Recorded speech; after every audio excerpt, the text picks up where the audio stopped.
absolutely wrong.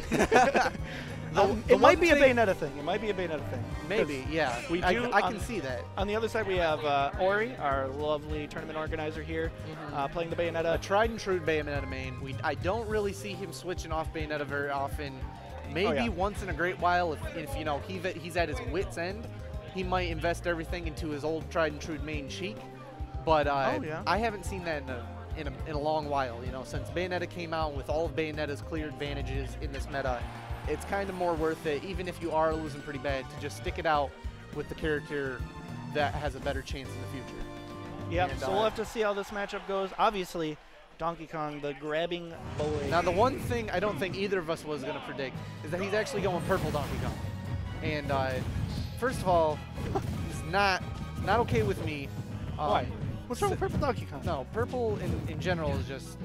It's all right. It's mid-tier color, I'd say. It takes a lot of balls to don purple in any sort of situation. All right, now we're getting to the subjective side of Smash Bros. Yeah, How about we talk about these this matchup here? We have Ori and Saiyaman. Ori playing the Bayonetta, Saiyaman playing the Donkey Kong. How does this matchup play out? Obviously, DK is looking for the grabs. Obviously, Bayo's trying to do Bayo things, but I actually haven't seen a whole lot of this matchup. Oh, you see Ori right there. That's you know, a big part of the matchup right there is that Ori went off stage and tried to witch time Donkey Kong's up B. He's only a few frames off. And you can actually do that, and the up B afterward will send Donkey Kong into a tumble state right next to the stage.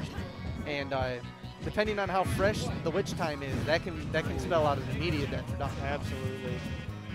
But with Donkey Kong, has a lot of mobility horizontally with that up B. He can stall himself for a good amount of time off stage and kind of mix up when he's going to make it. So it's going to take a little bit of reading on Ori's part to get that witch time confirmed. Right, and we're seeing like a little bit of, you know, the patient play from Bayonetta, staying on that platform, dropping the Nair bullet arts, and it doesn't matter. Like that's okay. The single hit witch twist is what brought that all together. You With can't, the first up B, he couldn't SDI the right. first witch twist, so the side B sent him exactly where Ori wanted him, and DK was too big to get out of that. So I remember the first time that was like talked about, Salem was like, I'm cooking something up, and he kind of brought it into light. Like it was already a thing, but he really was like, hey guys, single hit of up B is something special. Who is this gonna kill? Yep. Absolutely. Yeah, I really shouldn't have questioned that, to be honest. Oh! Yeah, that was almost the read of the century. Yeah, I don't think it would have done it. Yeah, it wouldn't have killed him, and I think Ori was trying to overcharge it a little bit, trying to get closer to the death. Right. But it ended up, he overcharged it and didn't get any of the punish that he earned off of it. So. And the point you brought up about that witch time off stage, it is a good tool for Bayonetta. He's back air combos on a cargo throw. Didn't go for double back air. I can see that versus Bayonetta as opposed to all other characters. It's safe to go for double back air, but Bayonetta can counter in between the back airs. So it makes sense that he didn't fish for the second one. Right, and like I was saying, here comes another up B combo. Double up B into fair string. Just going into the fairs. Side B not going to send him close enough to the ceiling to kill anyway, so I think the fair strings would have just did more damage. Ooh. And then like I was mentioning earlier, Cheese Lord Saiyaman here doing... Oh no. Almost 50-something%. Needed a now I'm getting scared. Rage. Okay, I was just about to talk about the punch, but yeah, that's not what came out. It's fine. I've been trying to make this point. The up B recovery from Saiyaman has been super smart. He hasn't got hit by a single witch time, and just again there. Something I want to put in input about that like little interaction is I think that up B took. Oh what? I didn't realize he got his punch back. When did he do that? Okay.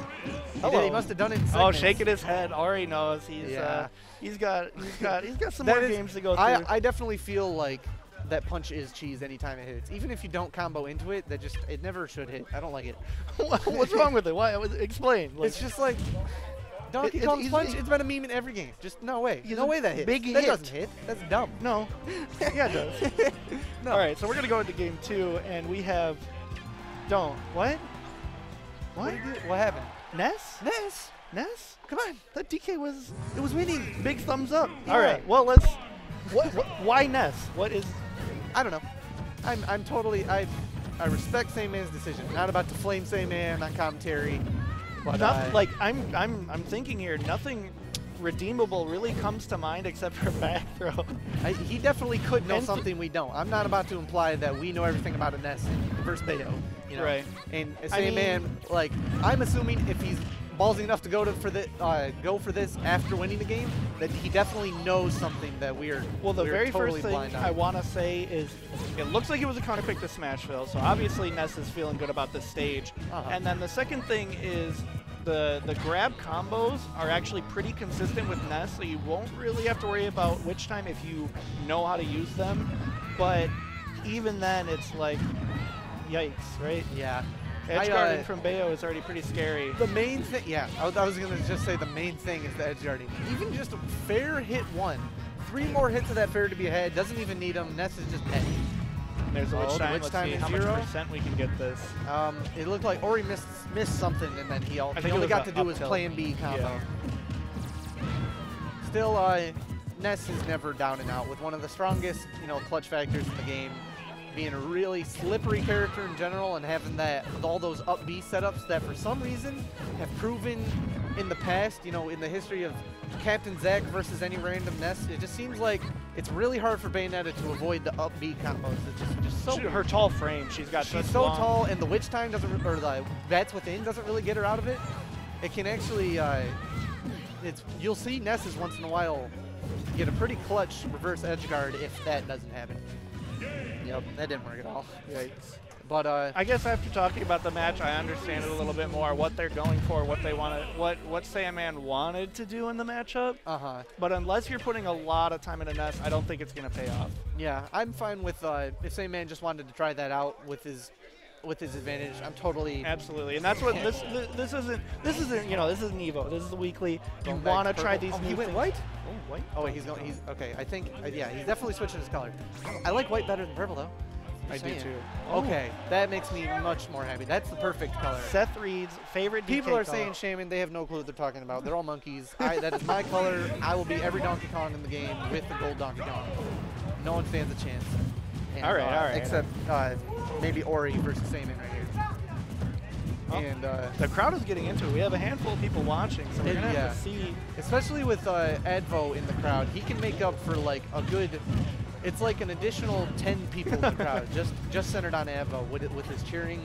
He projects his voice so well. He gets people into it. Advo is definitely the hype bringer, known pretty far across the land. I know a lot of people, a lot of the top players that come and visit us pretty often. Advo is one of their favorites because he is not shy when it comes to cheering at big events. Well, we'll have to see. It looks like the cheering helps either of these jump up side B. Definitely going for the shield break right there. Ori has been spending a lot of his time on the platforms and consequentially spending a lot of his time in shield. So that side B, even just to threaten, just to try to get Bayonetta down from the platform is really smart for Saiyaman. Good idea. But now that it's on the table and now that Ori is aware, one, he's not platform capping as much as the start, but now he's back into it. But two, I don't think he's going to get cheesed out by it.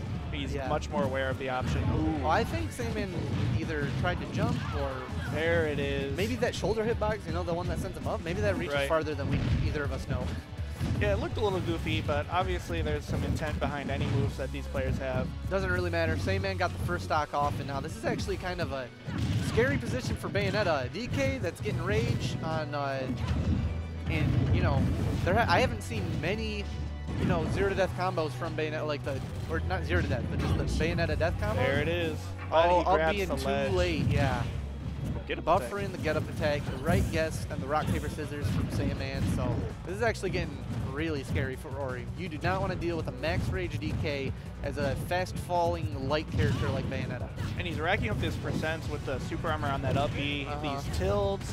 He's getting closer and closer to the dash attacks. I think a couple pummels this is it. I think this is the good percent.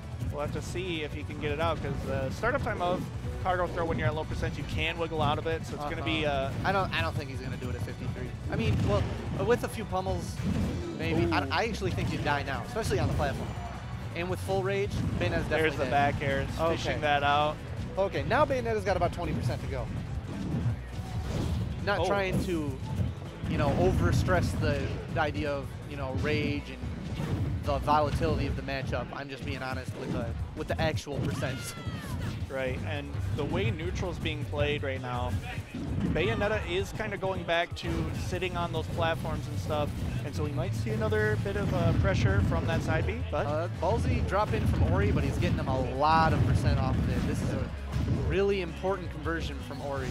Oh, that forward smash. Yep, already at the ding dong %. Ori doesn't really upbeat. have anything to lose.